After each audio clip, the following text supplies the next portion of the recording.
Sweating through a sudden blackout or staring at an electricity bill that jumped 10,000 rupees puts you in a difficult position in Tamil Nadu.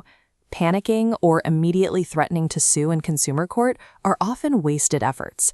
State utilities operate under statutory laws, which require you to follow a specific 4-step sequence before a court will even hear your case. Before you take that first step, you must identify a specific threat. Desperate utility customers are currently being targeted by a coordinated disconnection scam.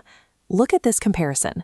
Scammers send texts exactly like the one on the left, threatening to cut your power at 9:30 p.m. if you do not call a 10-digit mobile number or click a UPI link.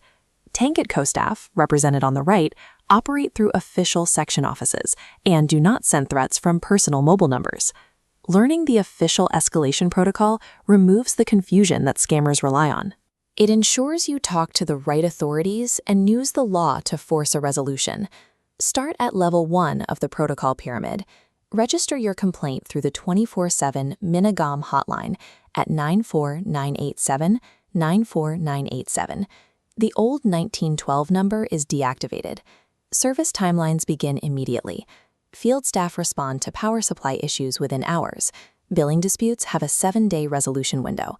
This time-stamped ticket number from Minigam serves as the mandatory legal requirement for every subsequent stage of the protocol. If the Minigam ticket is closed but the issue remains, move to level 2. Submit a formal written complaint to the Assistant Executive Engineer or Executive Engineer at your local section office.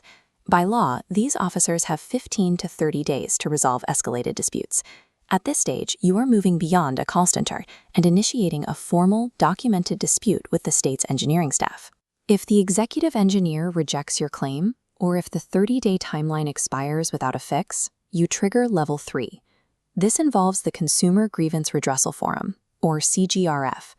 This body exists at every distribution circle and is headed by the superintending engineer. You can submit your grievance in writing or use the official TNPDCL CGRF online portal to file your case digitally. Once the petition is received, the CGRF is legally mandated to complete its inquiry and issue a final order within 30 to 45 days. The CGRF acts as a quasi-judicial body. This allows you to engage in formal, legally binding arbitration without the expense of hiring a lawyer. If you disagree with the CGRF's district order, or if they miss their 45-day deadline entirely, you reach the final level of appeal. You must now file an appeal representation to the Tamil Nadu Electricity Ombudsman, located in Guindy, Chennai. This representation must be filed within exactly 30 days of receiving the CGRF's decision. Attempting to use the National Consumer Helpline or the e-Jagriti portal before this point is a waste of time.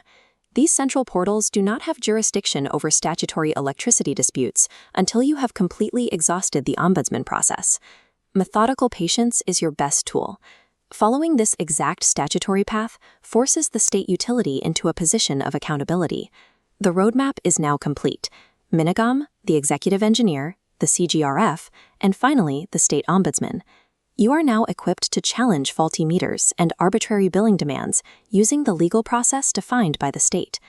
For those needing exact complaint templates or specific CGRF wording, you can engage in the comments below or visit the Complaint Hub citizen community. When seeking assistance online, never share your exact consumer numbers, passwords, or banking details in public forums. An informed public is the most effective check against utility monopolies.